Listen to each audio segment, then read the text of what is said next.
and is forced to trade his life away for a Warlock. 1437 deep inside the base, will manage to get his TP out. Pretty good engagement there for Wings. They do still lose the Golem, though. The Drow kill, maybe a little unexpected, but landing a Disable and then doing Omnislash during that time period prevents him from using either of his saves, namely the E-Blades. So great move there by Wings, good reading of his inventory, and that's the kind of stuff they need. That was a good fight. They're still getting some net worth advantage here, especially with the Maelstrom here on Jug.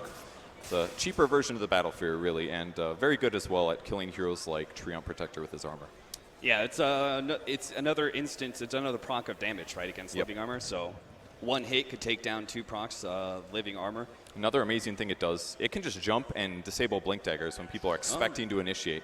That kind of unpredictability is something that the best players in the world do not expect, and it absolutely can change games. If only half of your team goes in, the other half gets disabled and expects to go in. Wings, after that pick off on the Drow Ranger, they're feeling a little bit more confident. They're actually pushed past the river. You can see Shadow inside the Dire Jungle.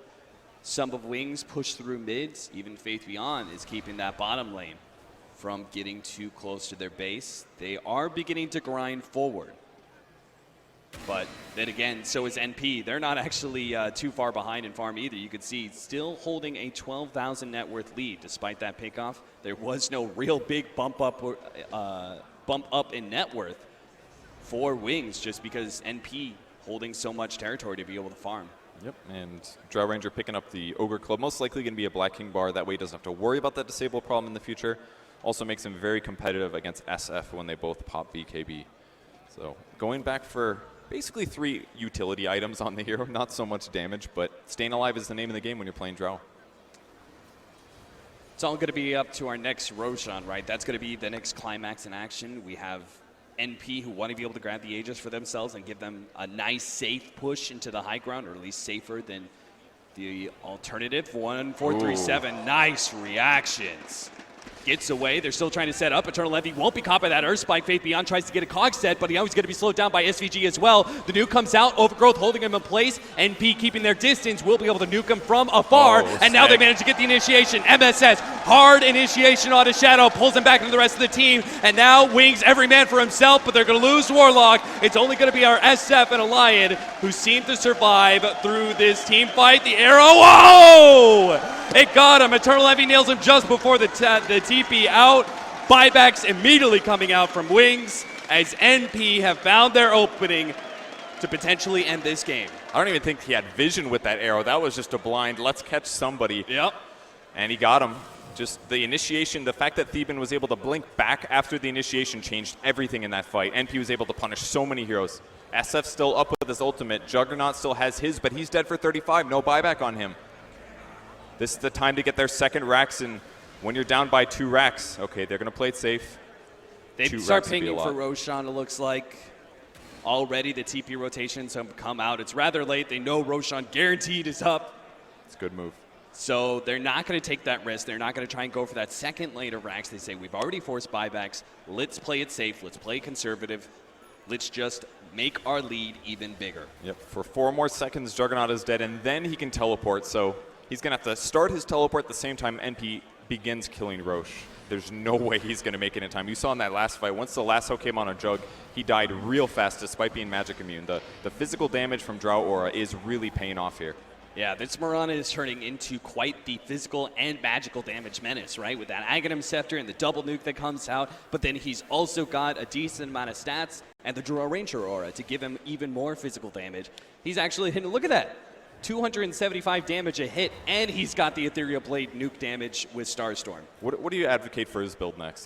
Normally, they just max Dagon just to combo with the E-Blade, but I kind of feel like he could go for a physical damage build, something like Manta Butterfly, and completely justify it this game. Do you think that would give him a little bit more prolonged, sustained damage if this game went late? Like if Absolutely. they didn't manage to close it out for 10 benefit. minutes? Yeah, you got to worry about beating the SF in a right-click war late game, and if they just go nukes and they do a combo and they pop their BKBs early, if it's always Wings initiating, NP's going to lose a lot of those fights.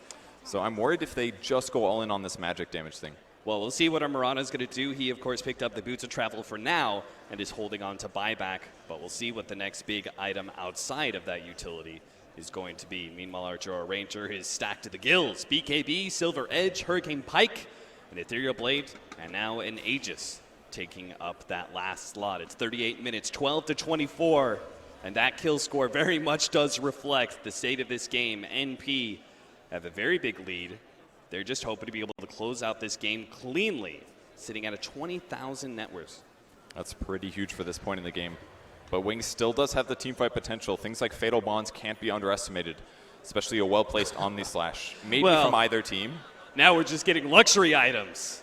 1437, he's got himself an Aghanim Scepter, so you're talking about if he steals Chaotic Offering, unlikely, but if he does, amazing. Finger of Death, Clockwork Hook, Omni Slash, it's all good. Literally any spell that he could steal would be pretty good this game, especially the ultimates. Lots of great basic skills as well. He's been definitely leveraging his hero in a great way. I think he can easily handle the Ags here, and it could give them a really easy team fight if he plays well. Well, here it comes, NP, with what seems to be an unstoppable push. AUI is going to be leading the front lines, but the SF's right on top of him. He's going to let loose that ultimate, but they already get the Hurricane Pike away. AUI, he survives, doesn't take hardly any damage whatsoever, and before the push has ever even really started, they already know one ultimate is down for Wings. They're at even more of a disadvantage than they were before. It was a really good try, but very dangerous. They had no sentries placed up to cover AUI from an Invis hero. It's a good attempt. Could have burst down the Aegis instantly. Oh, he gets it. Don't tell me. That's eggs. He's got a Blink Dagger, a Force Staff, and he has the opportunity to dish out some serious damage with the Requiem of the Souls. That's also going to heal him if he's able to channel it out. It's an amazing ability. Lowers movement speed, lowers damage output. He just has to get that off in the team fight, and I think NP is going to be able to win it. We'll see if that team fight ever occurs. Wings, they need to find their initiation now. They start going at AUI. They Force Staff him in deeper inside the base, but he gets Force Staff and he gets out. Now the arrow onto the SF, and he's in some serious trouble. Already down to half HP and ticking down as the damage from Flame Break brings him a bit lower. AUI, the rest of his boys, though, pretty happy with the way that engagement went. They back up and will start healing AUI. They don't want to give up this Aegis for free just yet. They haven't used any big-time ultimates. They haven't even blown their BKBs yet, so they've still got everything to be able to win this next push. Wings is playing so carefully here. They don't want to even use the BKB on Blink until maybe even he buys back here. There's the combo going through.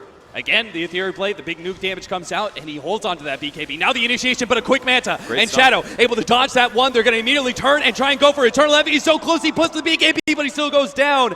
Now Wings can push forward and look for more. He's got the jump. He managed to get AUI inside. Hurricane Pike managed to get out. They get the Rubik instead. AUI is getting away. Wings chasing for more. They want to be able to pick up so much, but they only have so much catch in this world. Wings will pick up 2 kills and hold their base against NP. 2 BKB charges used as well off the NP squad. That Lion Stun changed everything, catching both Drow Ranger and just at the end, the Rubik as well when he was trying to channel his ultimate. And the Chaotic Offering follow-up meant that they had to retreat to high ground. And again, they would have turned if he got his Requiem off, but twice in a row got interrupted, and finally he died. Gem now picked up for Wings. They're holding things. The mid-racks is gone, and the other 2 are vulnerable. But if they just keep winning fights or little engagements like this, at some point they will win the game. We are seeing some very worthy Tier 1 performances out of our supports, both 1437 on the Rubik and that Blink Dagger, Force Staff, as well as Ice on the Lion have had quite the impact in this game so far. But in the Battle of the Cores, it's NP currently head. Again, the net worth still to their favor by a significant amount. The cores of Wings are slightly catching up, but it's our supports that are going to have to do a whole lot more with a whole lot less as they're sitting way bottom of the network chart. That Warlock's especially poor, but luckily for him, it's a hero that's fairly item independent. Levels are a really big deal, and they're going to provide a lot if he can get a good Fate's Edict down or even a great upheaval. So, AUI looking for that early kill or not? I think he's just messing around. He can't do anything once he E-blades him, so. Yeah, Ethereal blades up Clockwork and then kind of looks at him funny. Yeah. There's not much you could do. Forces towards him, E-blades him, then pushes him away. That's just style, man. Trying to get in their heads. It's the best way to taunt, I think. It's a good way to feed sometimes, too, though. You've got to be careful with those moves. Absolutely. Wings, they will take advantage of any mistakes that you make in this game. NP have already made a couple of small ones that have delayed out this game. NP, though, still in full control. Smoke up. Maybe Moonlight Shadow. Maybe they're going to go straight through into this mid lane, but there's already a sentry ward there. Actually place a ward, but that's going to be countered out real quickly by Wings. They've even got a gem on their Lion if necessary. No one's taking the bait for the ward, though. MSS, you could see him with the smoke still, sitting there on the side of the cliff waiting for his blink initiation onto whoever went for that ward, but Wings sit very, very safe near their tier 4 towers and await NP in the next push. Great ward position. They knew what the trick would be when NP approached it, and it's a smoke plus invis to go high ground. With their heroes position with the sentries as well, that would have been spotted. So NP loses another opportunity. Every time they use a smoke, it's getting a little scarier here. It's going to rely on them to just do typical initiations, and against a gem that their opponents have, that's not always going to work. Yeah, it's not about trying to upset this game in one swift move, right? It's a whole bunch of small decisions that Wings have to make to kind of grind their way back into the game. And they've done it so far, but it would be quite the shame for Wings. All this throughout the game for 45 minutes, but still ended up crumbling to that NP 5-man push. NP, AUI, again, they seem to have such good awareness. Part of it is the aggressive wards that they have laid down, but they have read so many of Wings' rotations and stayed one step ahead of them. Yep. Really good time to back up for the Drow Ranger, anticipating the movement. In the meantime, Eternal Envy on the other side of the map, pushing that out safely, and then when he finishes his wave, he goes to rejoin his allies in case the fight does actually begin as they fake back. So NP is just playing this map very well. Any grab on any lane could be great. This SF1, NP's planning ahead. There it is. MSS managed to get the lasso onto Blink, pulling it back straight into the arrow. The extra bit of nuke damage, and Blink will fall. He is down for 70 seconds. No doubt that NP will push and force the buyback out of it. It's a huge play there. Basically, NP thinking next level. Wings isn't going to fight bottom. They're going to push out one mid, and Batrider got the catch. That should be able to force a buyback. I like what Eternal Envy is already doing. He's trying to push out that top lane. The tier 3 is already gone, right? Wings, they won't be given this opportunity of just, let them have the lane of Rax. We'll hold on to buyback because both lanes of Rax are being threatened. Yeah, and now they're going to be spread out. They're going to have to defend with 2 heroes, which means they can actually take a fight somewhere like bottom, and Envy can TP there. Shadow already forced to use the spin in order to dodge the arrow placed out by Eternal Envy, and AUI gets a couple of shots on that tower. Still 30 more seconds left on that death timer for the SF. Faith Beyond gets his initiation, tries to run himself away. The nuke damage almost finishing him up, but it's not quite enough, and it will. A little bit more tick damage, but a big chaotic offering. The buyback's out from the SF, but they need so much more out of this. They've only gotten 2 supports. Meanwhile, Eternal Envy, he's already taken range Rax. He's about to get the melee as well at the top lane. NP just moving Wings around. They managed to catch up the SF. AUI by himself looks to be able to take him down with the physical damage. He's got him dead. Force taps away. Shadow Blade out, and Shadow has nothing to do to that counter. He'll get kited. Silver Edge goes out, but maybe AUI, he thought with a slow he'd be good. The spin goes down from Shadow. He's going to be able to pick up that kill. They finally get something out of this core position. Ice Knight Force Staff gets away, and they'll be able to get an extra kill on MSS's Batrider as well. They still have their SF dead for 60 seconds, and they lost that lane of Rax, the top lane. But Wings will push this game just a little bit further. 3 dead heroes on NP finally gives Wings some chance to move across the map and try to take some towers. They are going to stuff the battle through tree armor, but they're so far away from getting a barracks due to all of the defense that NP had from the start of the game until now. Towers are not going to equalize this game when you have 2 exposed barracks. Once those fall, there's almost no way they defend. I'd like to personally congratulate Wings. Oh, maybe I'm speaking too soon. I was going to congratulate them on their second tower of the game, but that's not going to happen. Telekinesis straight into the arrow, and they pounce. NP almost take out the Juggernaut. 1437 almost had him with the spin. They need a little bit of damage, but they can't quite fight him. SVG, he's looking for it. They blink forward. They're actually going to run into Clockwork. They manage to get him. Manta goes out, and Shadow pops into the ward. He's almost alive. He gets a little bit more, and now he turns. He's going to man up. He takes down SVG. He's going to get Envy as well. 4 dead from NP. Wings, somehow, some way, they keep Shadow on the brink of death, but they don't let him fall. Shadow, the heal, doing so much in that team fight. 1437 was actually able to break it, but they couldn't actually kill him afterwards. Envy running into a huge mana problem, not only just there, but also earlier on and when he was bottom. went for the BKB choice. Maybe something like a Lincoln's could have solved this issue, but he didn't get the second Starfall off once he dropped the E-Blade, and because of that, no dead Jug and 2 dead heroes. NP still have all the advantages in the world. They can take a moment, deep breath. They've still got plenty of objectives they can easily take. Roshan is going to be the next big one, and I'm not sure if Wings can actually contest that. That may just be an Aegis and Cheese that NP will be able to pick up for free. Wings have done a lot to be able to prolong the state of this game, but I'm not sure if they can do that much. We can see Wings already beginning to push out. Faith Beyond's going to try and get some vision over that Roshan pit as much as possible. Maybe he can actually catch 1437. Blind hook, but off the mark. 1437 will not be caught by that one. He'd love to steal the skill if he can get it, but they're resorting to sentries. They don't have gems anymore, unfortunately. Big loss for NP. Their control of the Radiant jungle is going to be much more difficult, and they're on cooldown for a long time. For the first time in quite a while, Juggernaut is top of the net worth chart. It's been Dro Ranger almost the whole entire game, but he is now at 30K net worth. Mjolnir, Manta, Butterfly, Scotty, Diffusal Blade 1, Boots of Travel 1 as well. He's still got some little bit more room for growth, for sure.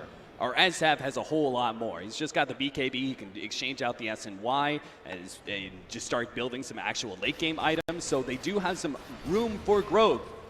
But this is one of the tougher parts of the game where Wings start feeling comfortable pushing out, but it's also because they have to. They're one lane of racks from going up against Megas, and even any sneaky maneuver from NP no TPs could take it so quickly, and we're seeing that right now. No TPs whatsoever, not enough anyway, potentially to be able to stop this push in. They've already managed to catch Shadow, but they can't output the damage fast enough, it seems. That Butterfly going to work. Shadow will survive through the lasso, and NP on the retreat now, but they might just be caught on the other side. Look to the right, it's Faith Beyond, here he is, he's shown up, he's caught SVG. Inside the cogs, they have the vision. Battery Assault will stop that TP out from SVG. They get one. NP's first attempt at a sneaky backdoor in that bottom lane of racks is denied. And he wants to backdoor, but he's too scared. He doesn't have BKB, he doesn't have his ultimate, and if he gets hooked, he's dead for sure. 5,000 in the bank for him. Still has his phase boots up, can definitely swap that out for damage items, utility items, survivability items.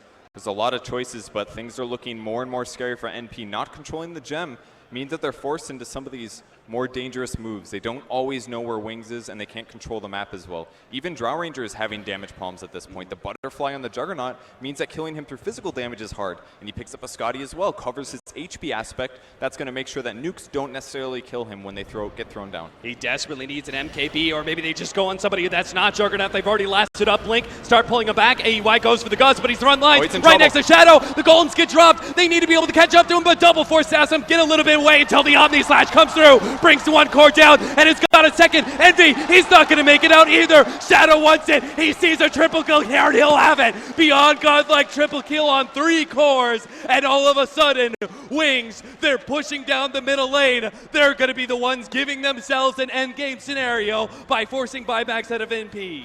Do they defend or do they try to split push? The lanes aren't very pushed in, and Wings is just stomping every single fight. But they are down from ultimates. They don't have Golem. They don't have Omni Slash. If there's no fast Hex, then Envy can do that repeatedly here. They do grab Rubik on the back line, though. He does not have buyback. It's a little scary here. So we could be seeing a 4 versus 5 around the Roshan pit, or maybe NP just give it up entirely. It seems so unlikely that they can test, given no buybacks, but if they give up this Roshan, Aegis and Cheese are picked up. Wings, finally, for what has it been, 50 minutes, 50-minute game, they have not been the aggressors for so long, but they will finally take control of this map, and they may be the ones pushing in, unless Eternal Envy can force them back. He's already going for that bottom lane push. The creeps are inside the base. They have the glyph, though. That is still significant. Envy has forced out the glyph out of Wings, and another push like that could actually claim a range ranks or maybe in a melee. Gets both, that's going to be Megas. I really would have liked to see Envy drop and destroy his phase boots and grab that gem that was on the ground. They don't have one as a team, and it's a long time until they get one, but I don't even think he saw it, or he's got to worry about a 6th item, of course, and they are having massive damage problems against the Jug. He's somehow eclipsing the Dire team now with his farm. He has 10,000 net worth lead over the Dro Ranger. He's at 35K. He's only missing a Moon Shard. That's it. 4,000 gold, and this guy is as strong as he's ever going to get. Amazing itemization in this game. The one counter, though, is evasion. If you get a butterfly on Drow Ranger, then at least those hits are not going to hit us off. Okay, he's just going to stroll in and grab it.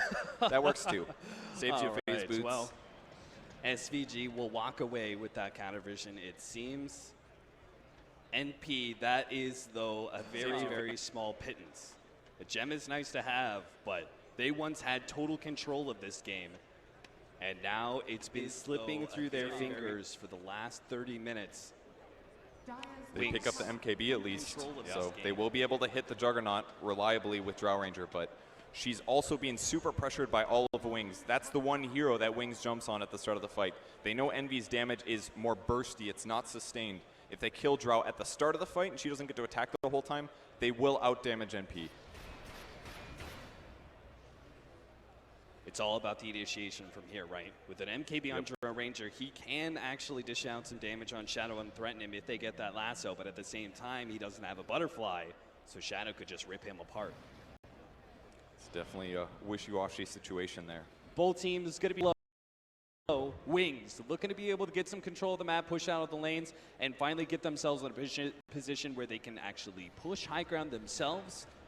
Meanwhile, NP, they obviously have to hold time because they still have their buybacks off cooldown.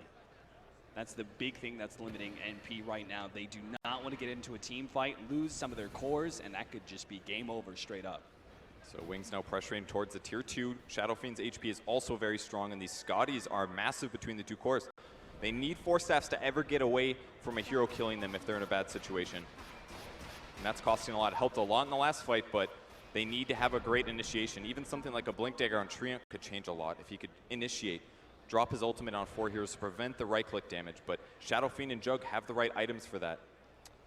Not so long ago, they were getting their second tower of the game. Now Wings have taken all the outer towers, giving them the opportunity that if they actually can push high ground or win a team fight, they can go from lane to lane to lane, getting megas if they need to, or even just go straight for the throne.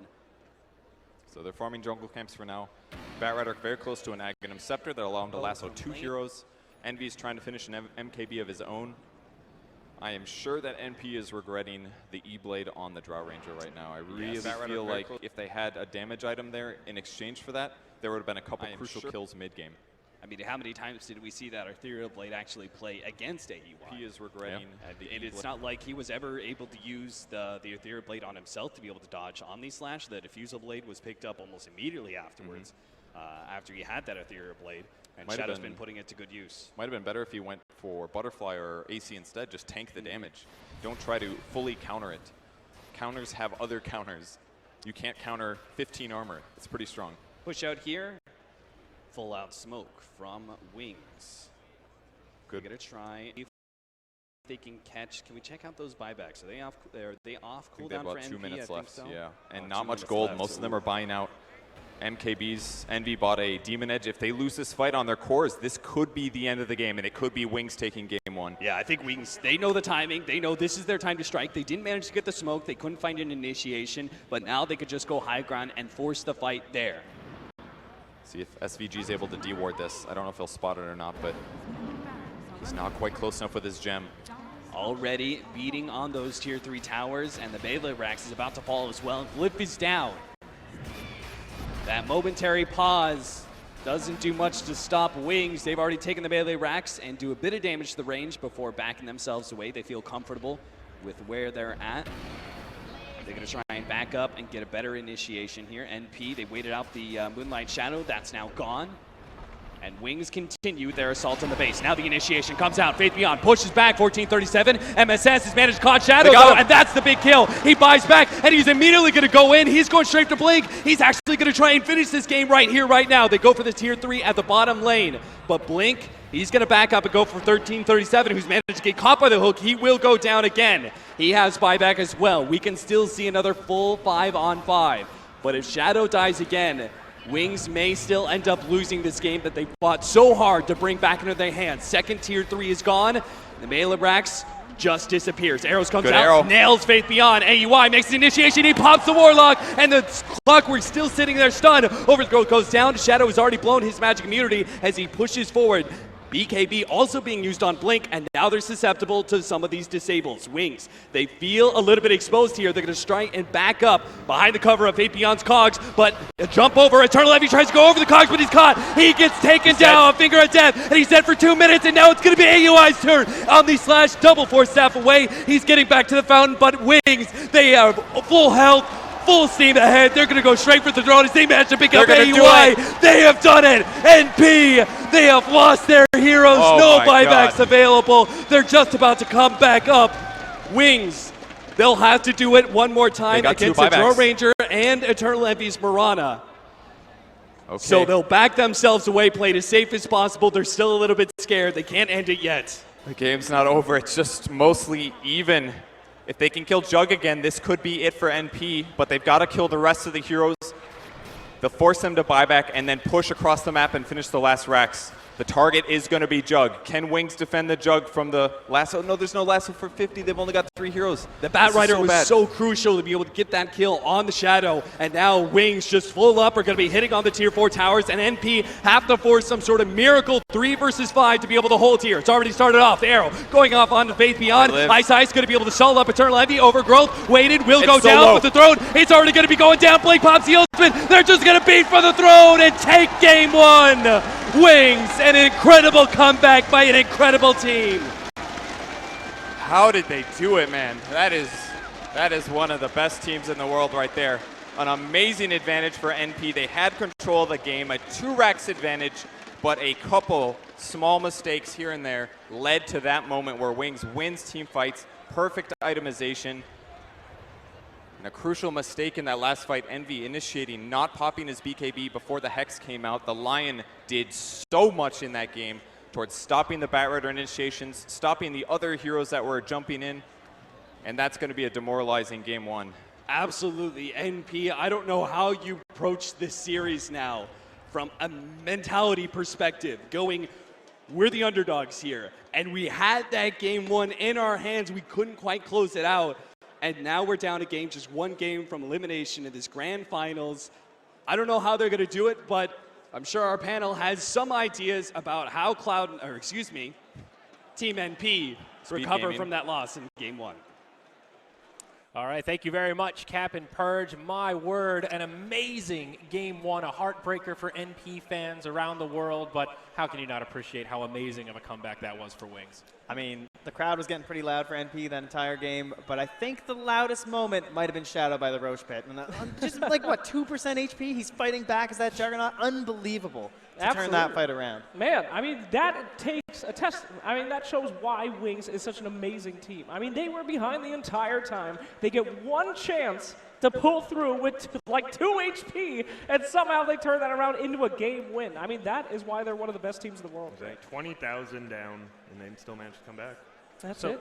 Grant, I mean, I want to hear your thoughts about mentality. Cap was talking about it. How do you just wipe that away and come back fresh in game 2? I mean, it's pretty hard to do, but you just have to ignore it. They're going to go, take a break, simmer down, and just completely forget that game happened now if you're MP. Just do it, as they say. Simmer it down. Go back there, drink some of the beautiful Canadian syrup, and just come back strong. That's what we have for.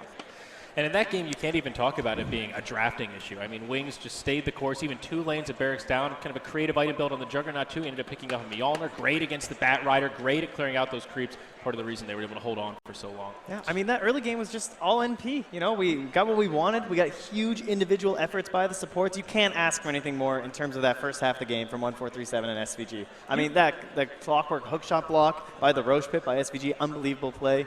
Yep. And then as well, the stolen Omni Slash, the stolen spin. So many times, 1437, he made these plays, he saved these fights, but in the end of the game, they just could not close it out. And man, this game is already so much of a mental game for NP. I feel like coming in up against Wings, being the underdogs, and now it's just so much harder. I mean, that's really the worst way to lose, right? Is to think that you're going to take it and then have them rip it away, you know? Grant, you've experienced that a few times. I have. Yeah. How does that feel? Not good. Yeah, that's why it doesn't feel good for them either. Well said. Thank you, Grant. You're welcome. So looking forward to game 2, I mean, do you think Drow Ranger still in the arsenal for MP? You're 1 game away from losing this whole series. You absolutely need a win here to take it to that 3rd ace match.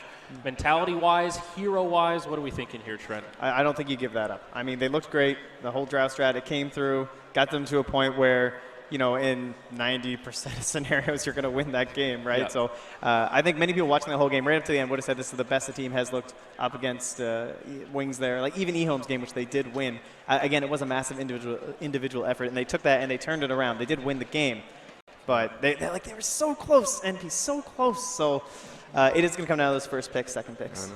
But so close isn't a win. Yeah, that means nothing. As my father would put it, best loser, okay? And we're not here to see best loser. We're here to see two of Dota's best winners. So hopefully MP does be able to bring it back. Now, the one time that we have seen Wings lose, it was from a team that was playing what they were comfortable on, not looking out for Wings. Do you feel like MP was comfortable in that last game with their picks?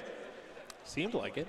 Yeah, I would say so. I mean, they got their Drow, they got their Marana. They were able to kind of shoehorn in that late pick in the Treant Protector, which has looked so good for them in those games. Yeah. And do you think that they're going to be able to get the dreaded Naga Siren? Will Wings have the gusto to give it to NP? Will we see a shot on that? No, I think the Drow was risky enough, but no Naga. Yeah. So you're saying that they feel fear? Wings might be afraid? I mean, why bother?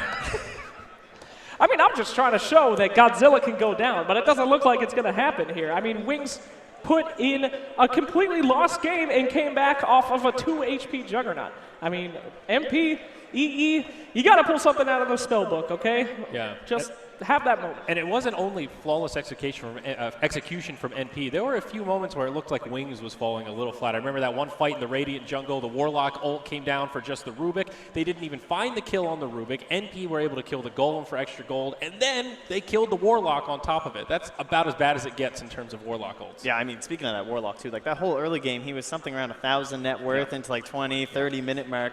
See how many sentries he had to drop around those woods? Yeah. Like, that shows the power of the Treant Protector, not only for that whole scouting ability and the giant ultimate during the team fights, the healing across the map, but just the fact of the resource expended by Wings to keep their entire side sentried and it not even really paying off in that whole early game. Exactly, and like Perch said, you just need experience on Warlock. You just throw Fatal Bombs on a rock, and you don't really need items. But guys, the real question is, double Windlace on Treant, new build? Doesn't stack. Maybe a little bit of a misclick there. I'm doing it. I don't care. If it's good enough for Wings, it's sure as hell good enough for me. Double wing lace, it is. Well, it was NP that picked it up on the Treant that game. Against Wings, he was saying. Oh, NP did it. Oh, God. What a bunch of idiots. All right, folks, we have to move into a quick break, and then we're going to be coming back to break down this Game 2 right around the corner.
All right, Dota fans from around the world, welcome back to the Bell Center here in Montreal. We've got NP versus Wings, game number 2 coming up pretty soon here. Of course, Wings leads 1-0 after the heartbreaking game 1. Yes, a hush fell over the Montreal crowd.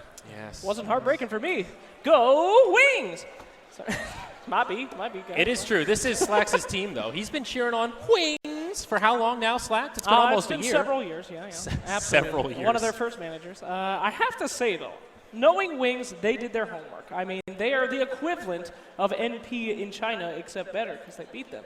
However, what I think they did is they researched American and North American, society. They've researched their drafts. They did everything.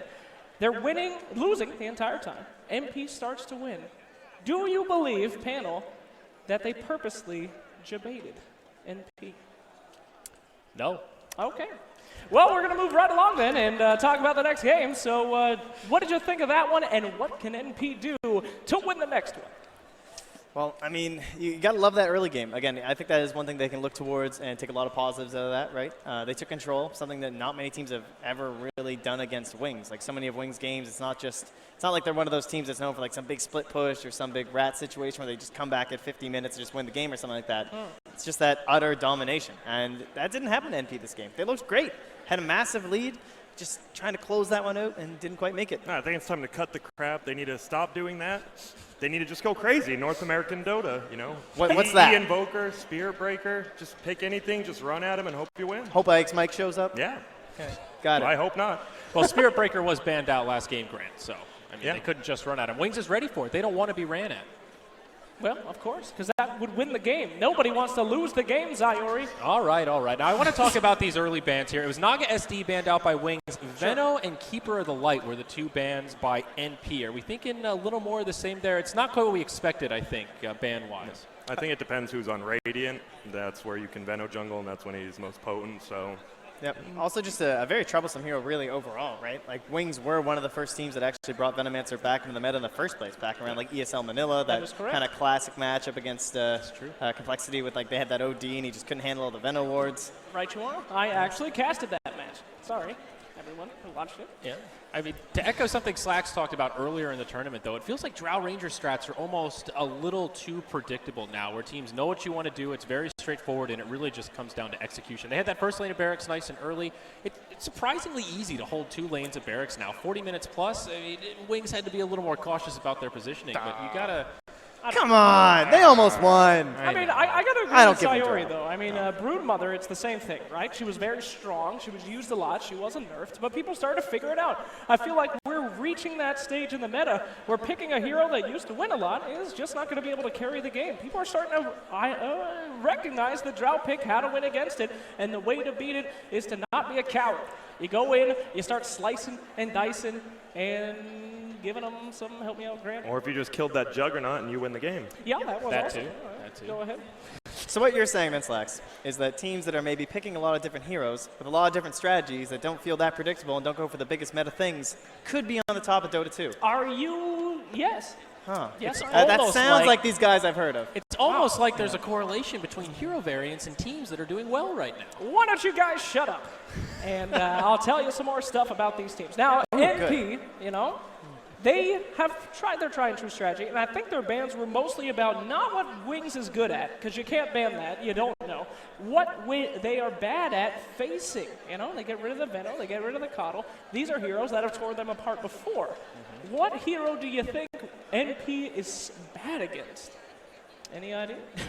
Nothing. They're the best. NP is just the best? Yes. I like your idea, though. I Thank think you're making a lot of sense here, actually. Oh, that's great. Because NP, some of the biggest games that they've ever had were like those big turnarounds, a split push, controlling towers, objectives, Keeper of the Light. Good against the general Drow strat, right? All that physical damage. Yep. And same idea there with the Venom. Well, gang, we don't need to digress any longer because we have a Game 2 draft ready to rock and roll.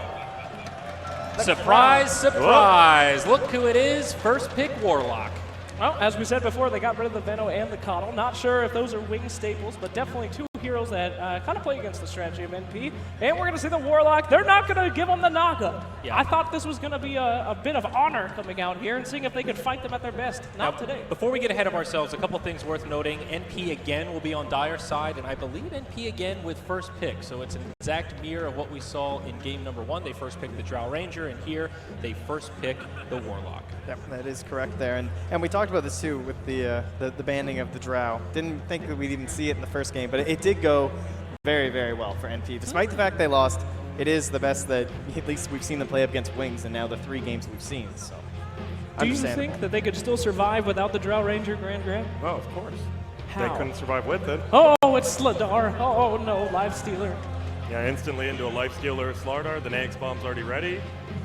Just a solid opening. More variation from Wings. I think maybe a week ago, Trent, we were just talking about this being one of maybe the safest openers in this current meta. Life Stealer, kind of tried and true, and at the time, Slardar seemed almost unstoppable in the off lane.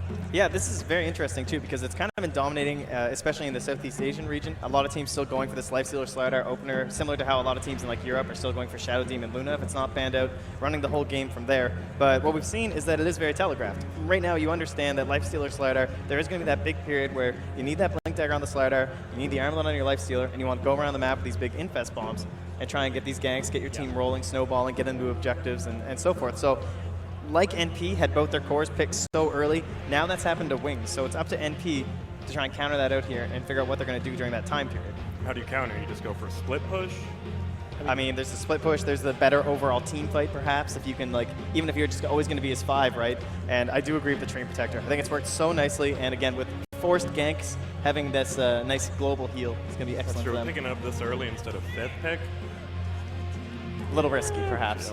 A bit risky, but at the same time, it's just so strong against heroes like this. I mean, it's going to be able to go through that rage, that BKB, grab them, make sure they can't move, and it's a pretty good answer to the Braces combo of Slardar and Lifesteal.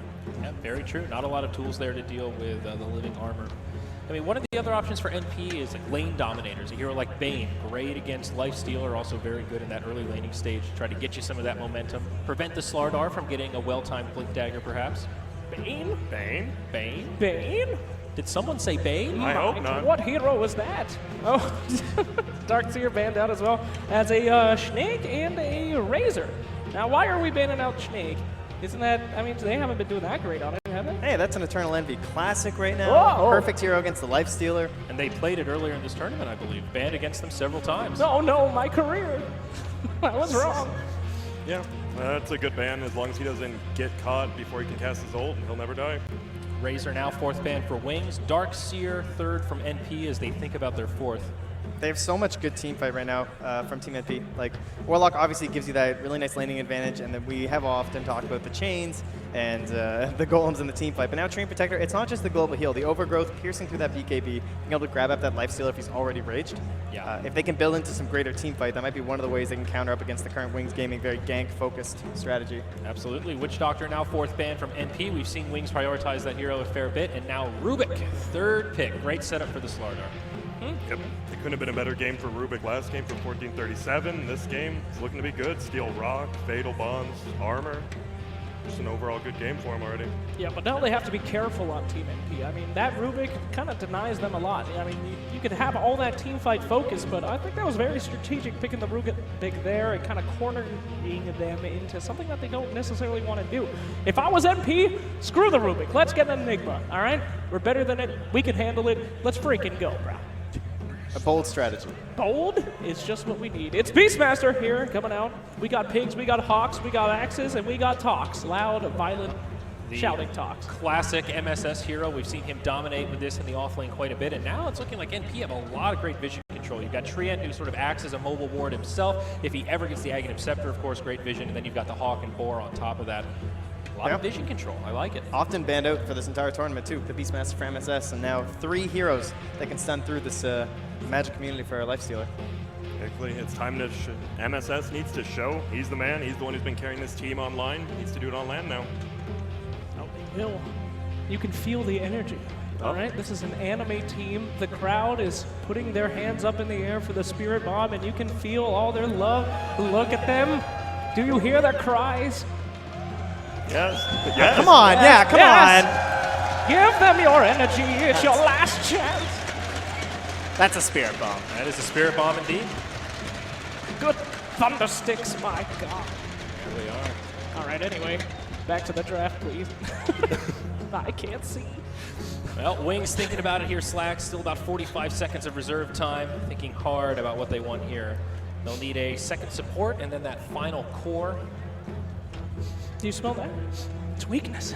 They're thinking. 30 seconds on Team Wings, a team that's so confident, a team that doesn't know what they're going to pick. They actually went down to 0 reserve time last game as well. Sweet googly moogly, that's why they won.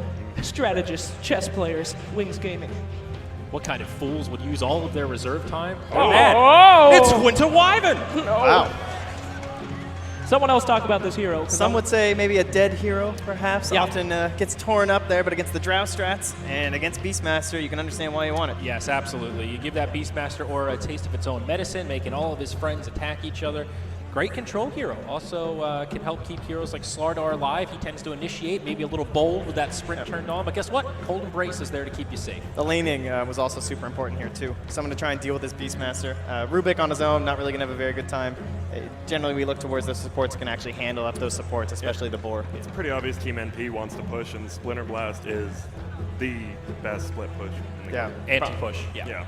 Okay, And now this that you is- guys are all done with that, allow me to talk about Winter Wyvern. If there's one thing that I can see in every single pro game, it's Winter Wyvern losing. The hero is garbage. It is horrible. Even for Team Wings, the best team in the world, that right there sold their death, and the Sven is going to be picked up to make sure they cleave right through it.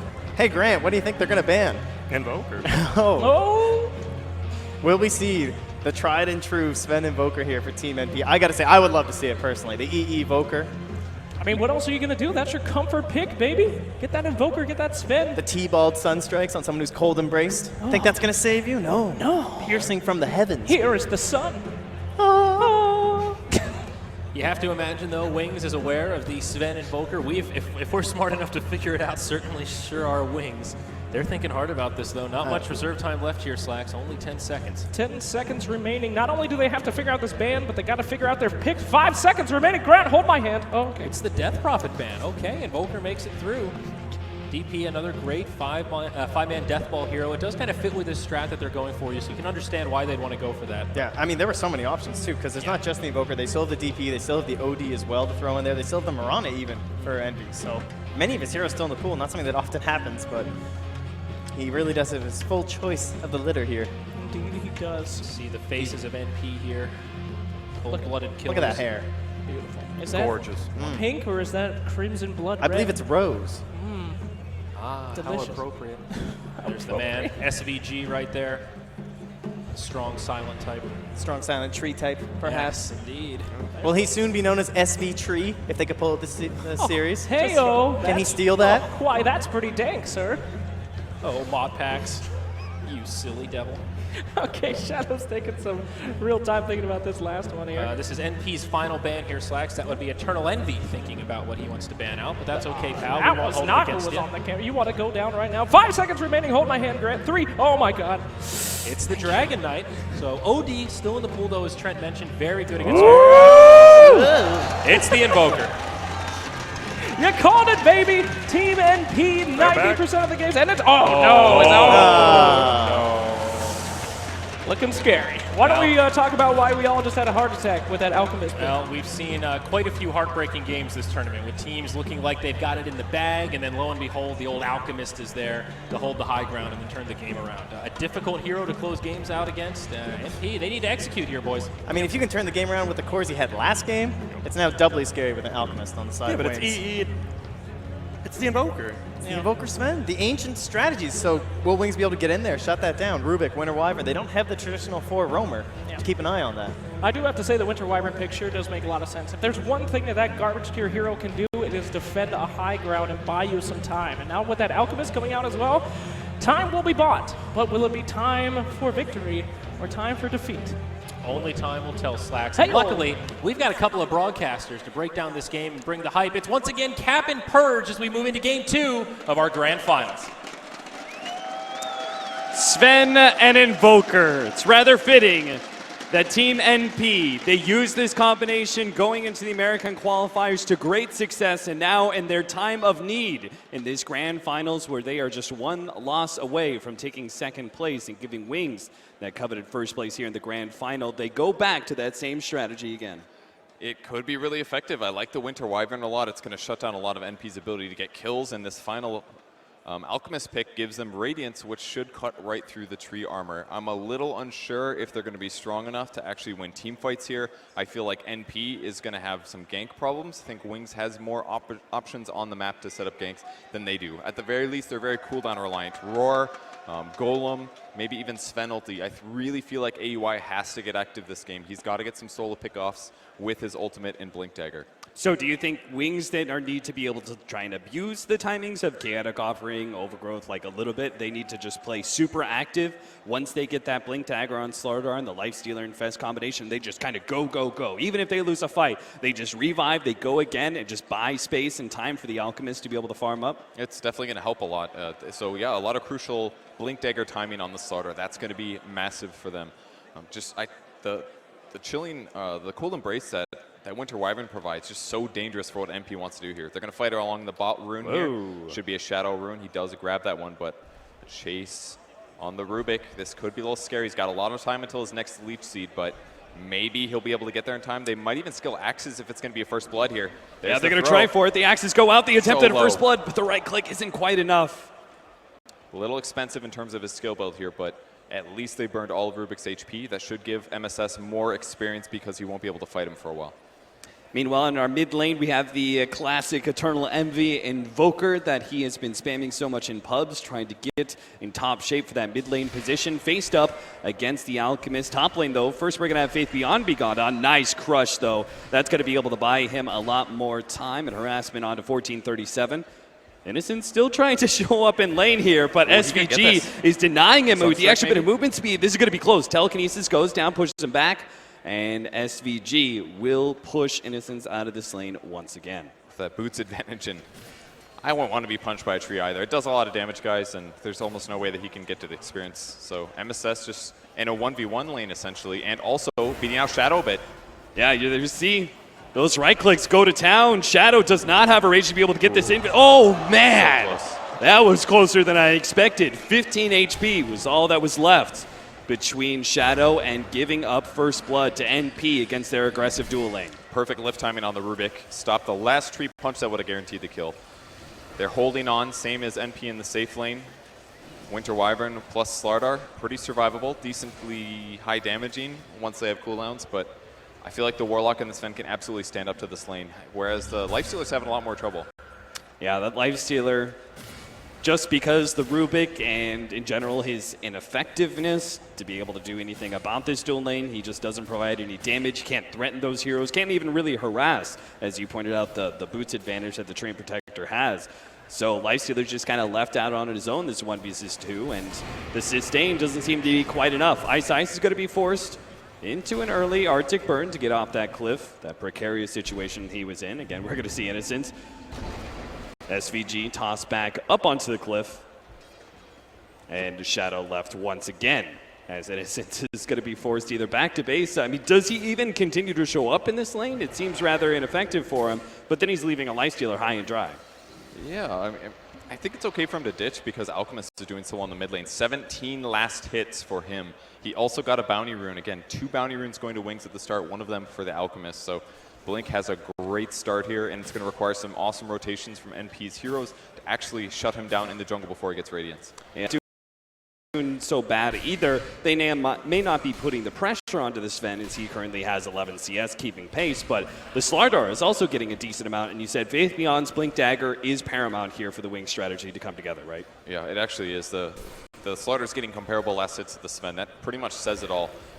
Warlock in the base at the moment, about to TP back to the top lane. They've got to get more out of their lane because if Sven doesn't get on this huge acceleration path, they're not going to get an advantage from their aggressive dual lane. And in the mid lane, we know that Invoker's losing that against Elk, as he probably should in most cases. So they need to get some rotations coming. Heroes need to die on Wings' side, or they're going to have a huge advantage by mid. Ooh, this is an interesting rotation. Ice put himself in the trees, and he's going to TP bottom seems like he's going to try and punish NP because they've been so aggressive with this dual lane, thinking they can just repeatedly shove out the Rubik, that maybe they can actually be the ones getting a kill here. Already slowing down MSS, managed to get the slow again here, the open wounds, and there's just nothing SVG can do about this one. First blood will end up going to Wings. It's a great rotation there. The fact that Winter Wyvern's already level 3 gives him 2 points in Splinter Blast, a huge nuke. And they're easily able to pick off the Beastmaster with that rotation. And now NP's got to be scratching their heads a little bit. They're going even in their lanes at best. And the rotations are now going to be more effective for Wings. They can't let this happen. They've got to get active. Our Slardar's been left alone in lane, but he's already got the levels required to be able to sit here, not really being threatened too much despite the loss of his support. He's still getting full CS. The faster we get this Blink Dagger, the earlier they can threaten that Ancients that's going to be so necessary for the Sven to go ahead. That's something that NP has had as a notable strategy, right? Stacking up Ancients has been so key to getting their AUI, the core amount of farm he needs to get mid-game. And they have some at least. That's one downside, that Wings can't pressure super well and NP can't pressure super well. So spending time to go actually put sentries or obs to block the Ancients isn't going to happen. It could accelerate the Sven, it could get him a Blink Dagger or a faster ulti kill. That's the kind of stuff they need to win the game. Yeah, they already have a couple of stacks. Eternal Envy with his Forge Spirits or MSS with his Boar are always able to stack it up without them having to actually leave the lane. Blink, meanwhile, he's gotten so much CS in lane already, and now he's going to be taking a break from sitting in mid, picks up his level 6 inside the jungle, clearing through his stack as well. SVG, not much he can do here besides soak. Yeah, but he actually does really need levels, so this isn't all terrible for him, but it's going to reveal the fact that he's been standing here, that's for sure. And in the meantime, Winter Wyvern's been mid getting free levels. Well, there goes the Hawk as well. That's an extra 60 gold for the Alchemist on top of everything else that he's been given so far. Slaughter's almost 6. They've gotten almost everything they need. Beastmaster also level 5. That's really when the rotations are going to start happening. And if you got Sunstrike on top of Aurora, that's most likely a dead hero. It should make up for the fact that their Treant is their other support. They need to make MSS do a whole lot in this game, it seems, as Wings are having a pretty successful laning phase, getting what they need to start making some aggression. Eternal Levy, this could be a big kill. Wings managed to get there in time. Faith Beyond hits the crush, and Eternal Levy is going to try and run himself out of here, but Faith Beyond will be able to keep pace here. He's got the sprint, a mango up, and he'll be able to get another stun out, but it seems like with the living armor, Eternal Levy will actually survive through this. Cold Snap, but the Sunstrike lands. They're still going to try and fight this one out. The stun, and now AUI pops the ultimate. Goes up against Faith Beyond. He still has that extra damage, but both of these two heroes are getting away until Ice Ice is caught by SVG inside the river. They bring a fourth hero to this battle, and it seems like that is enough to be able to get the kill on Ice Ice. The kill given over to AUI. Looked really scary there for Envy, but because Wings didn't have 6 on the Slaughter, they didn't have enough right-click damage to actually pick him off. Winter Wyvern looks so good at the start, but it only does so much. Huge kill there, grabbing the Winter Wyvern. It did force a lot of rotations, but any kill is going to help accelerate their farm. Oh. 1-1 right now, 7 minutes in, but if you take a look at this, Wings are feeling pretty good. That Alchemist has almost 5K net worth already, and NP don't have any plan in the foreseeable future to shut him down. They need time on the Beastmaster, time on the Sven to be able to get their basic amount of farm. Invoker very much a static mid. Shadow's going to turn and fight up against this Leech Seed. Is getting a lot of damage onto MSS. Again, the living armor will make the difference here. Shadow's not able to get that same kind of kill potential against this heavy sustained skill that Dream Protector has done so much for NP in this tournament with. So Shadow's got to be careful now, especially trading things like a salve there for some of Lifestealer's mana is completely worth it. Because he's still got the rage up. That means any damage rotation from NP should result in a Lifestealer kill if he doesn't rage in time. So MSS rotating through the jungle. Maybe we'll find a Rubik. All he really needs is a squishy support and a Sunstrike he's got to kill. This could be what he needs. In a sense, that wouldn't be the biggest kill ever. I'm sure he would much rather be able to find an Alchemist low, but Alchemist is actually trying to clear through his Ancients right now. Trying and succeeding. He's really farmed 900 gold past his armlet. This is going to be a extremely fast Radiance. NP fans have got to be scared now.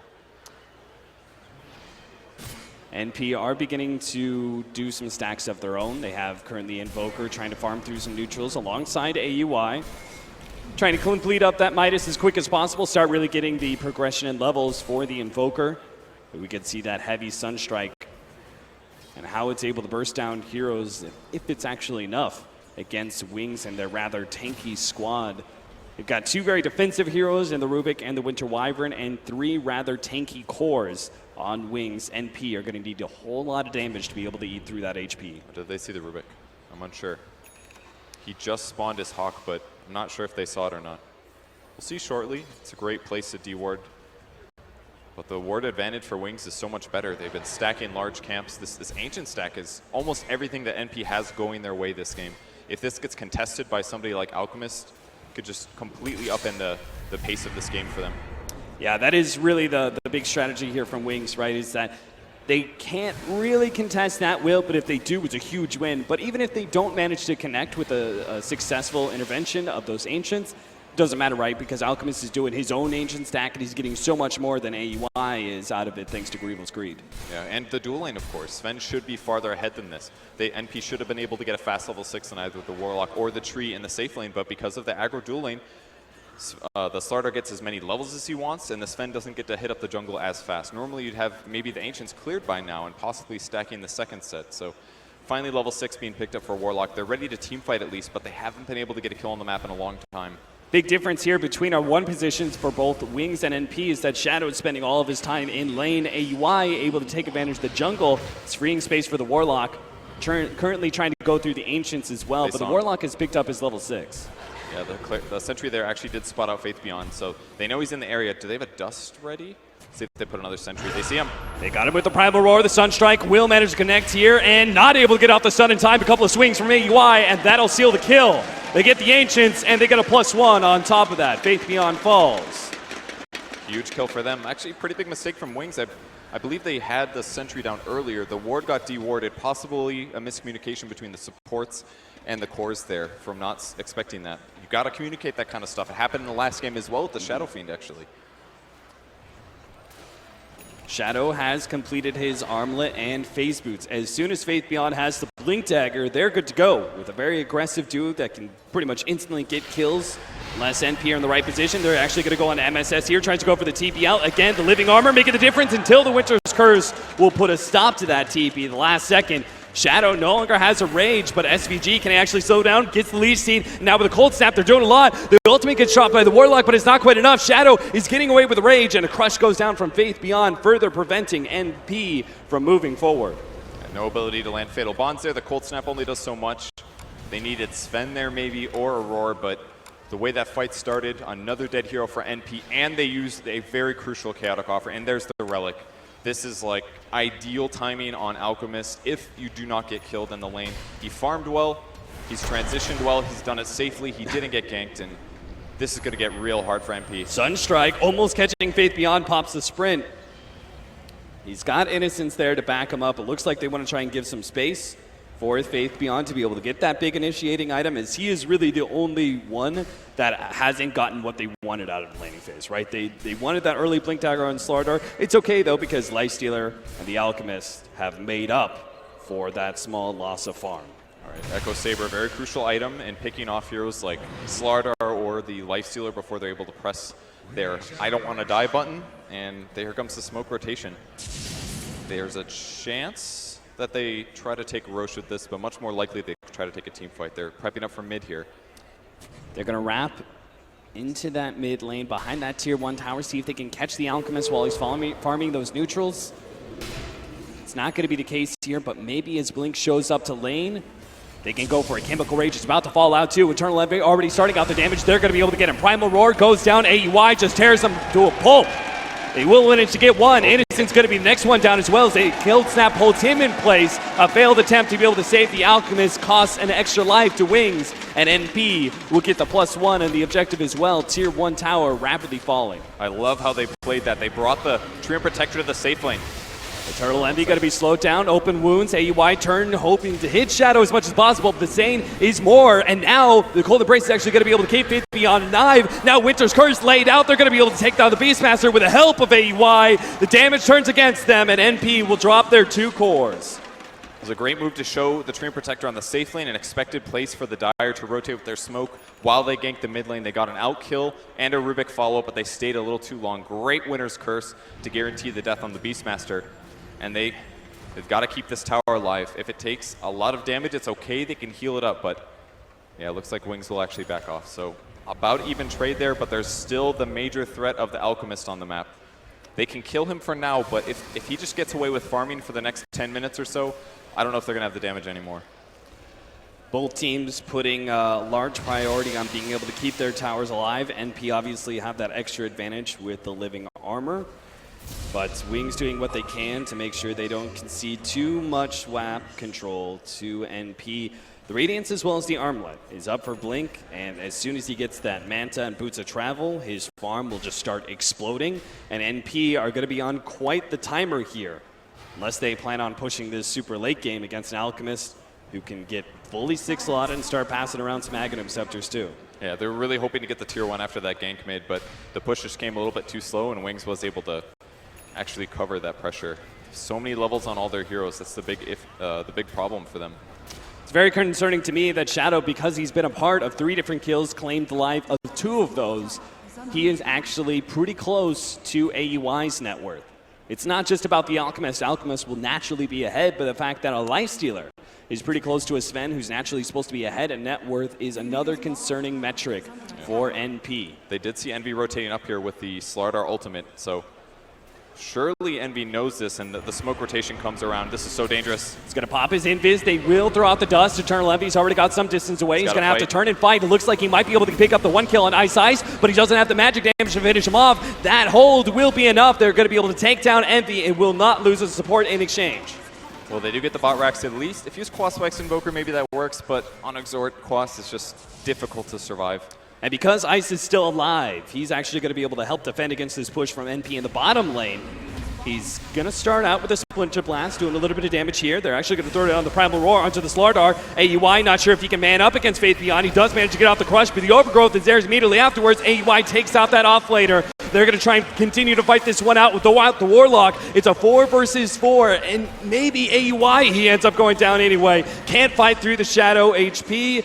He stays up thanks in part to that armlet. NP will walk away with only the Beastmaster and the Treant Protector, and have only claimed the life of that Slardar, who's already tanked so much. MSS hoping to be able to finish off that mid-tier 1 tower. Shadow is Huge here deny. for the deny, though.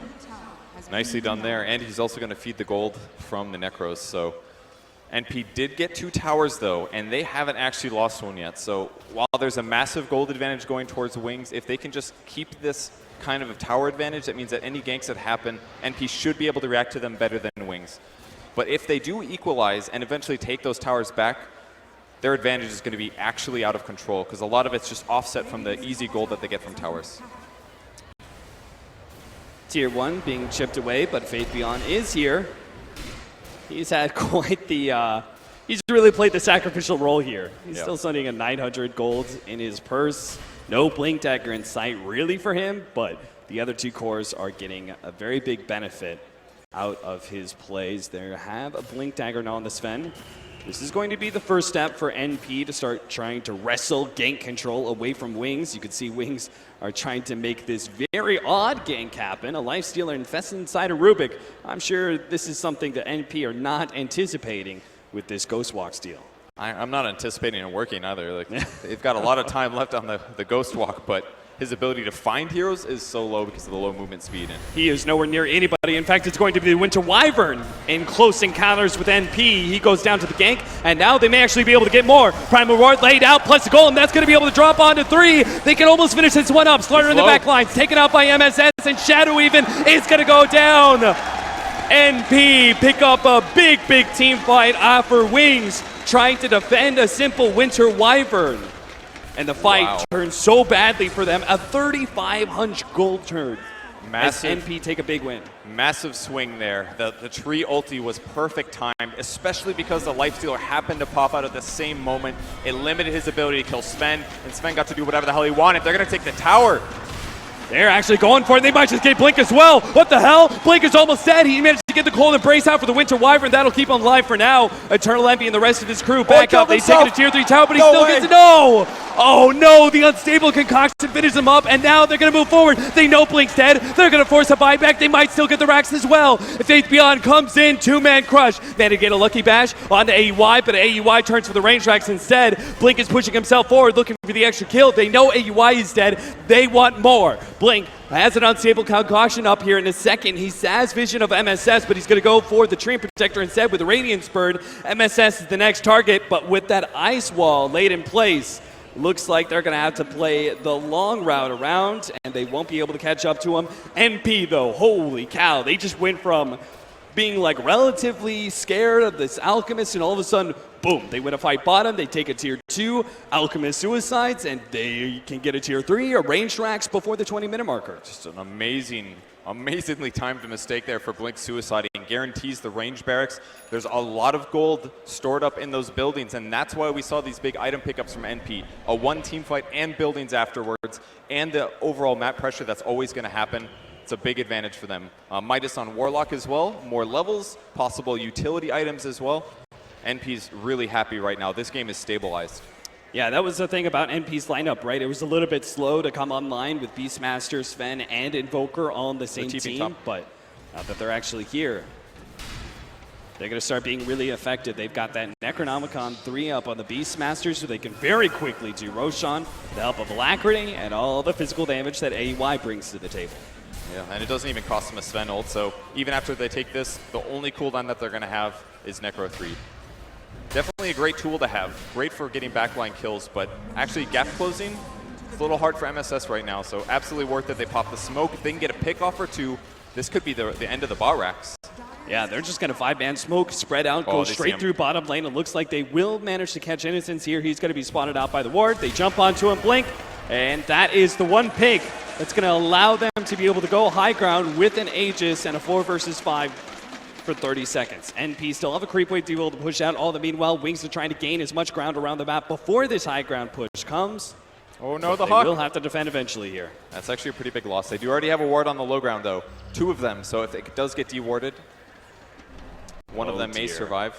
They're so close to being able to have that Manta, which is so key to be able to defend high ground. But unfortunately, the Courier holding on to that item means that this Alchemist is not going to be able to throw out those illusions and spam out the Radiance against NP. He's got it now, though. Yeah, all the summons that they have is so useful for moments like these. That is healable damage on the barracks. They don't need a Treant for that one, but if they come out too far, NP's going to turn around and take a fight. Their ability to pressure is very nice. That's one of the big advantages of things like Manta or summons.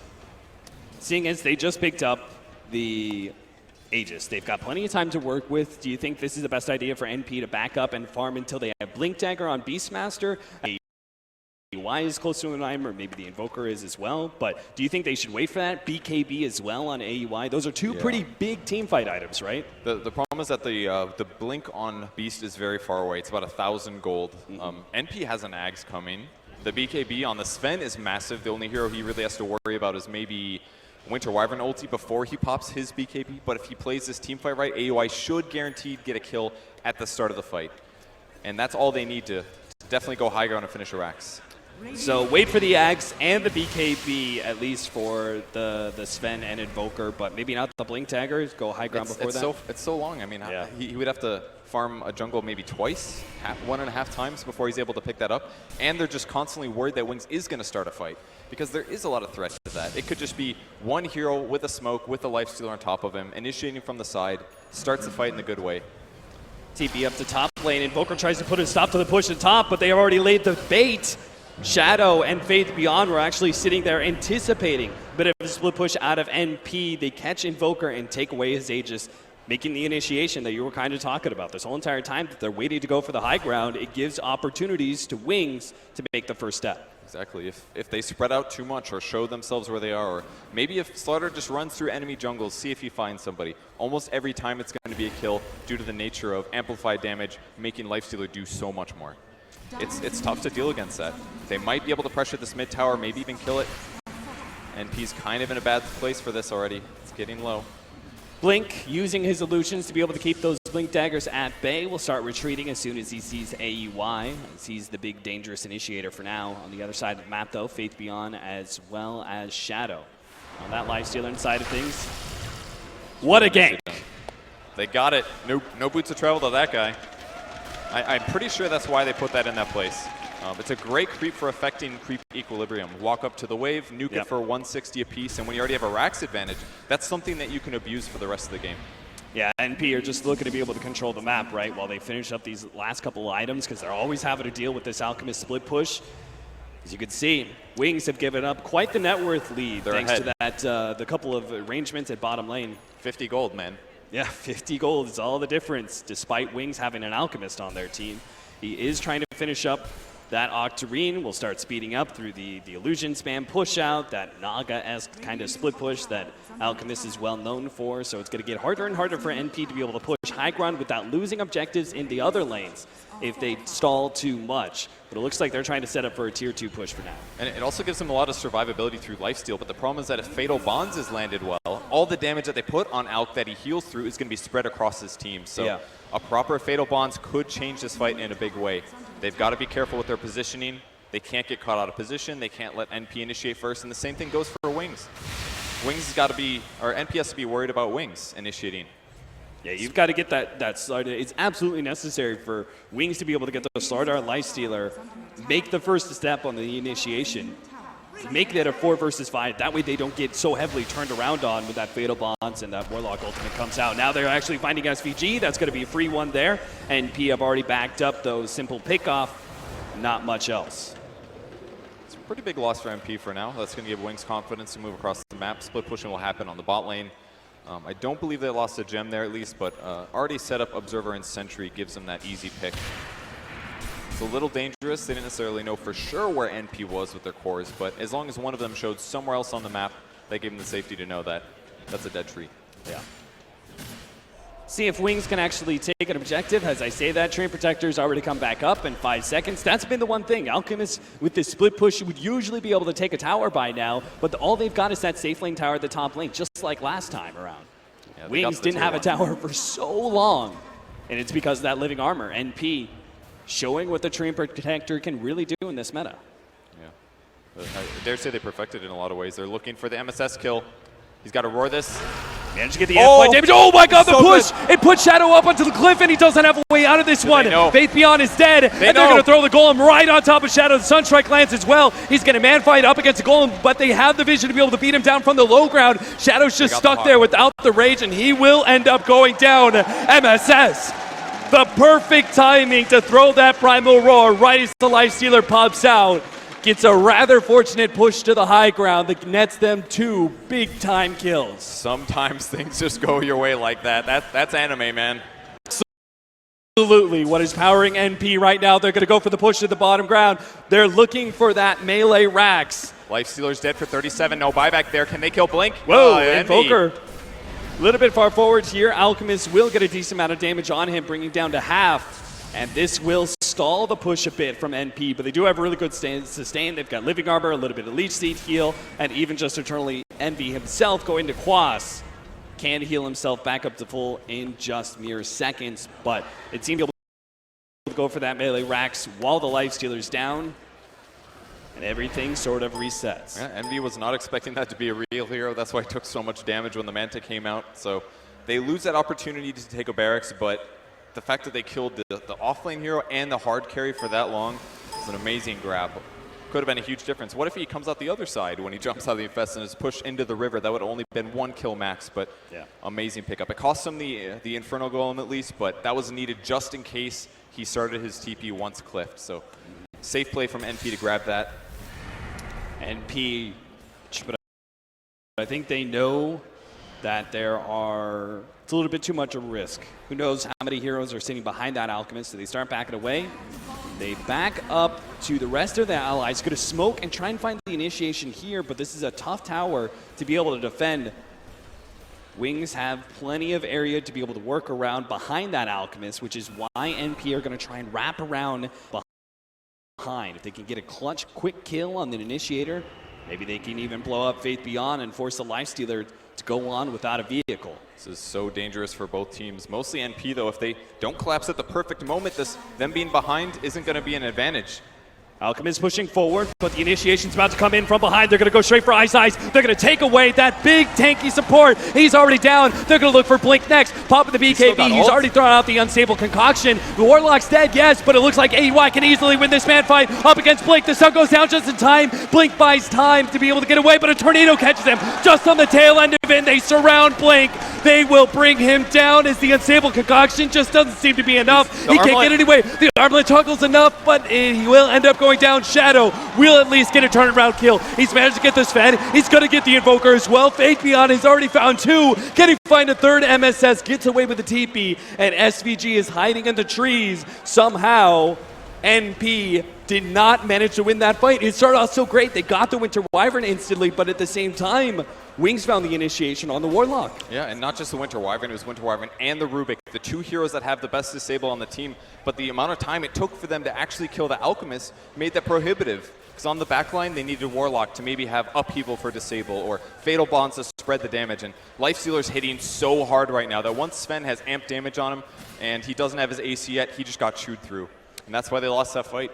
Yeah, they were trying to build some counters to that amp damage. You can see SVG's trying to build up a Lotus Orb, and if they actually get that, that'll be a great way to deal with the amplified damage, but it seems like NP have been stalled up, and it's now Wings who are going to be making the big item progression. They have now the AC up on the Shadow. That is only going to boost his damage that much further. Shiva's up on Blink, so he's able to tank through the Sven's. Like, they're so dependent on being able to burst through that Alchemist thanks to AUI's physical damage, but that Shiva's will really limit things. Yeah, it really will. And the lifesteal and the Manta to remove things. And it's very difficult. Even with the Invoker disables there, they're really lacking on damage right now. It's going to take AUI winning some team fights and ideally for him not dying. That's the only way he's likely to get ahead of net worth from the lifestealer and the Alch. And we haven't even talked about the Winter Wyvern, the way he can interrupt things, right? Cold Embrace against Sven is so good, and he's got the Winter's Curse as well to be able to kind of disengage, allow the Alchemist to be able to get away from things, might even kill a hero off of that. So that's why NP need to be able to find that initiation on the back lines first. MSS, he's going to be the one pushing out bottom while the rest of his team is sitting around that Roshan pit, but Wings are claiming objectives. They're going to get the tier 2, and they're going to force NP back by going high ground with the illusions up at the top lane. It seems like NP, though, very happy with this exchange. Yeah, they're going to have to TP all the way back. They know Alchemist can't get to the Roche pit.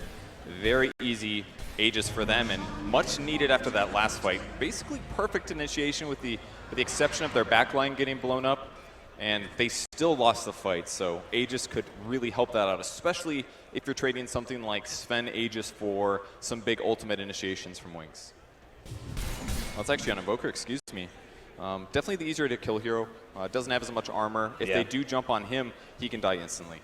There are many ways that they can just leave the Sven for last in a team fight, right? So he's the big tanky hero. He's even going to have an AC in not too long.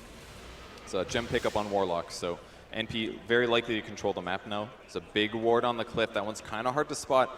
That would certainly help out, because this vision, you're going to see the power of it right here. Faith Beyond sees the opening. They're going to be able to instantly take out the Warlock. Wings are in pretty deep, though, and they have a few heroes around. They're going to be able to join the rest of the team in the mid lane. NP will not try and strike back here. Instead, they're going to go for the split push and see if the Wings team is going to try and push into mid. Midas is off cooldown. Grant is upset right now. Okay, he used it. We're good. All right, they didn't lose the gem, though. Warlock's dead for 30. They've got to slow this down, but it's hard. Living Armor did so much to be able to stop early pushes, but now Wings can rip apart a tower in just seconds. NP need to be able to find a way to hold, or else without the Warlock, or else they're going to be losing the melee racks, and it looks like they're deciding it's not worth the attempt at a fight right now. Cold Snap actually slows up the Unstable Concoction for a moment. AUI jumps in, but he's just going to be focusing down some of the creeps and the illusions, knowing the Alchemist is too far away. Warlock just now coming back up, but Wings is already struck and gone. They've taken the mid lane of Rax and will retreat very cleanly. And it's amazing how different this game could have been if they just bought that gem 30, 40 seconds earlier. They would have killed the ward on the high ground, the Warlock wouldn't have died, and then NP would have felt comfortable at least taking that fight. But with one dead hero, especially the Warlock's team fight capabilities, there's just no realistic way that that was safe. So small timings, Warlock missing a couple last hits, absolutely gives them that Rax advantage. And now we're getting into the super late game for the Alchemist, while all these other heroes are only thinking about what their late game items are going to be. He picks up a Basher, and a full out Abyssal is going to be here in not too long. So it's a good choice. Should allow him to disable Sven through BKB. And that's the hero. That's most of the damage for NP this game, as great as Invoker is. Invoker, pretty necessary. Lincoln's going to be picked up by him as we have the Blink Dagger on Ice. They Ice smoked means under a that, ward. They know. They know. That's rough. IUI, you see the ward now, but it's a bit too late. They may still try to get a kill with this, though. We'll see. Oh, it's actually going to be Wings pushing forward. They pop the Sheaths just for a bit of extra vision. SVG They will manage to find SVG inside the river. And NP, you can see already, AUI starts backing up. He takes a small second hit on those Ancients. He wants this the rest of this farm. Doesn't look like Wings will be there to punish him. He's in a good farm position. The AC will help a lot against the Lifestealer. I don't know if it will be enough against Alk, though. That guy's really tanky right now. Yeah, and he's the two of them, the Lifestealer and the Alchemist, are dishing out so much damage to everyone else on the team that even if the Sven can survive through some direct focus from these two cores, the other heroes are not. And that's what Wings have been doing, right? They've been kind of focusing the back line as much as possible. And he's in Ag's territory as well. 1,000 GPM right now on him as an Alchemist. Just amazing performance. Just about maxed out.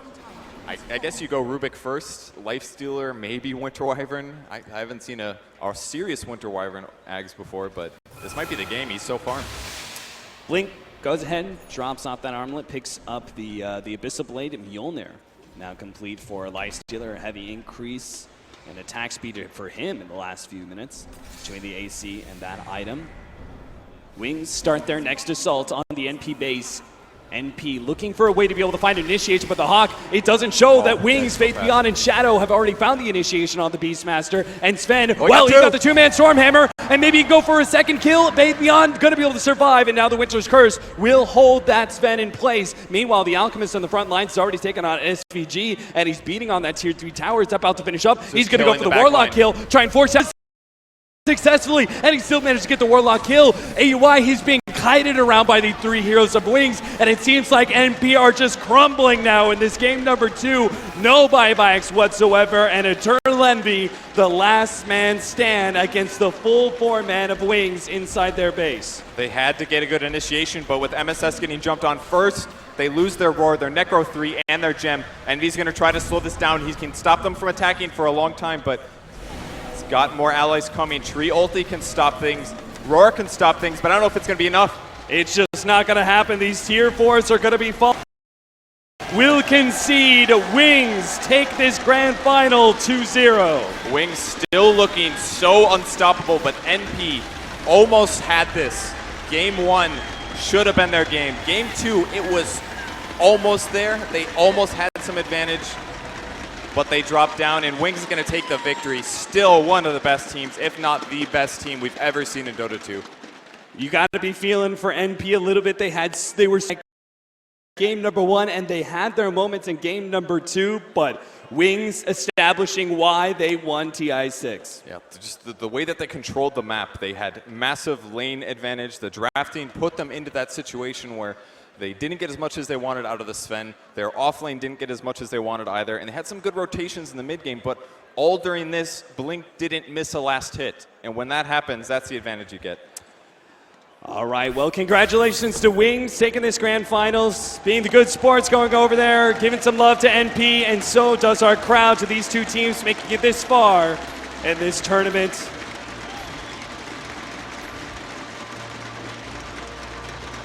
I'm sure our panel has a lot to talk about in this grand final series, so we'll give them their due. All right, thank you very much, Cap and Purge. What an amazing final series. Unfortunately, only 2 games, but how can you be upset with that? NP almost taking the first match, and Wings playing a brilliant game 2. Yeah, it was 2 games where both times you could say NP had a chance, if not a massive, sort of a lead going in there to game number 1, which unfortunately they couldn't close out. In game number 2, they looked strong. They had their moments. But Blink, man, he was just farming on that Alchemist, and they couldn't do anything to stop him. That's all you need to do. They had control of Roche. NP did all game. They just took it. They win bottom. They did that like 2 or 3 times, but it just wasn't enough. The Alchemist free farmed the entire game. Yeah, no doubt. We talked about Al coming into this. He's had an interesting storyline this tournament. He is kind of the hero of the tournament in some ways. We didn't see him in too many games, but in the games that really mattered, the Alchemist showed up and played well. We will have a winner a moment. I think they're still getting set up on the stage. Still a great run for NP, though. We talked about this as this team's first LAN together. They've only been a team for how long now? A couple of months. Getting second place has to feel pretty good. I mean, you always want to take that first, but it's still a pretty big achievement for this squad. Yeah, exactly. You beat your arch rival EG, then you beat eHome, another strong Chinese team, and second place is great. Yep. Absolutely, and Wings will be moving forward. Summit 6 coming up pretty soon here, and then we're going to be rolling into the Boston Major. What an interesting time for Dota, guys. I mean, how many heroes did we see this tournament? The hero variation was insane. Yeah, we saw all kinds. And we saw the rise of certain heroes like Spirit Breaker, as well as Witch Doctor, who weren't really up there in the meta so much coming into this one, which was pretty exciting for us. And I don't know, just watching Wings, it's so scary. Like, has a team ever really been this dominant? Like, despite it's such a long run of dominance, and it's such a long run of having that target on their back, because that target's been on their back since Manila. I don't think there's any doubt about that. Teams have been watching them and saying, all right, yeah, we can figure these guys out. Yeah, so it's like, we got to play Wings, we got to do something. Yeah, and the fact that nobody's figured them out yet just goes to show. It's terrifying, honestly. Yeah, they're just playing a whole new style of Dota that no one's been able to crack yet.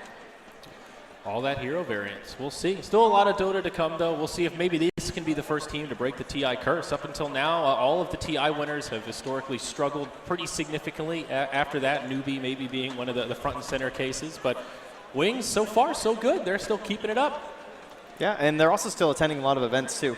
Playing through all those, two-game series things in their DPL leagues and through the ACE and whatnot over there in China. So maybe that is something that was always kind of lacking from TI champions, right? We'd always see them take these breaks. They'd be going into maybe skipping a tournament, too, like, oh, the invites are coming anyway, you know? Yep. I mean, do they really need to play those two-game series to make it to Boston? I don't think so. Exactly, but they do, and now they're going from here to the summit just instant. They're just keep playing, and that's how you get better. Staying on the same continent, at least. Yeah. So, Grinding Dota instead of RPGs. the secret. The secret. Now you've we cracked figured the it code. out.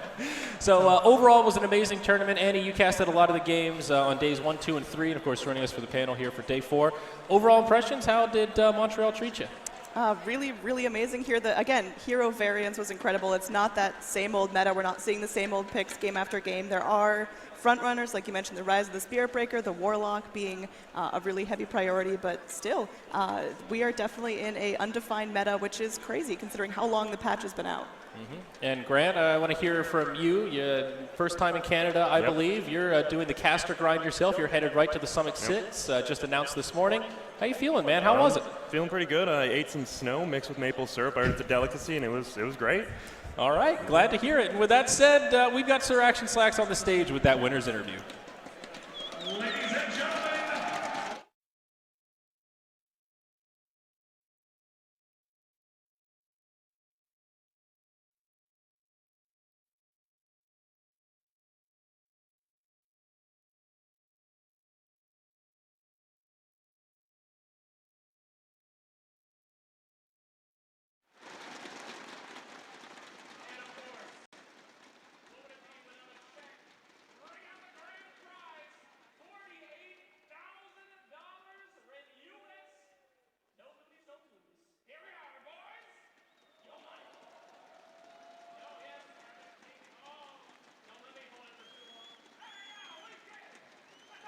All right, now, I feel like we need to get a little bit of information from these guys. Would you like to help me out on this interview here? Is that cool? All right, well, so question number 1. MP, the team that was closest to beating you. Hello, how are you? Do you have anything to say to MP? They came close. It looked scary. What would you like to say to them? 你有什么想对 NP 说的吗？因为他们差一点就打败你们了。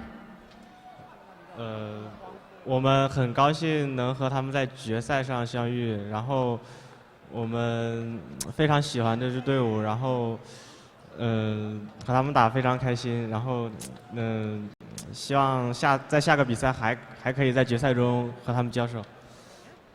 They're really happy to meet NP in the finalists, and they love the team very much, and they're looking forward to meet them in the finalists for next game. All right, I'm sure you will. You will see them again. Now, second question. This is your first LAN big victory after TI. You seem like you're still on the top of the world.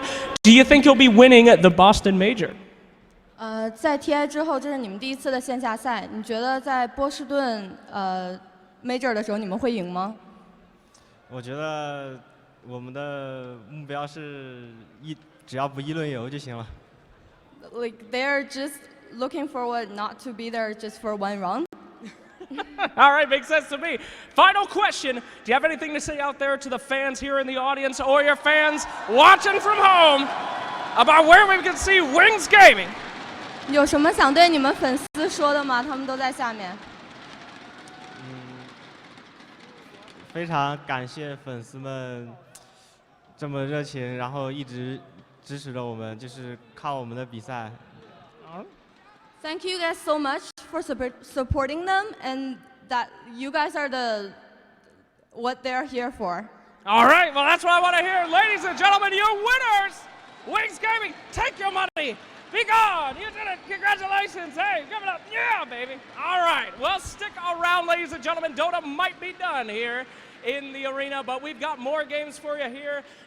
Gears of War is coming up next, and I'll be sure to be watching that because I love that damn game. I'll see you guys later. Thank you for tuning in to the Dota 2 section of the Beat Invitational. Thank you.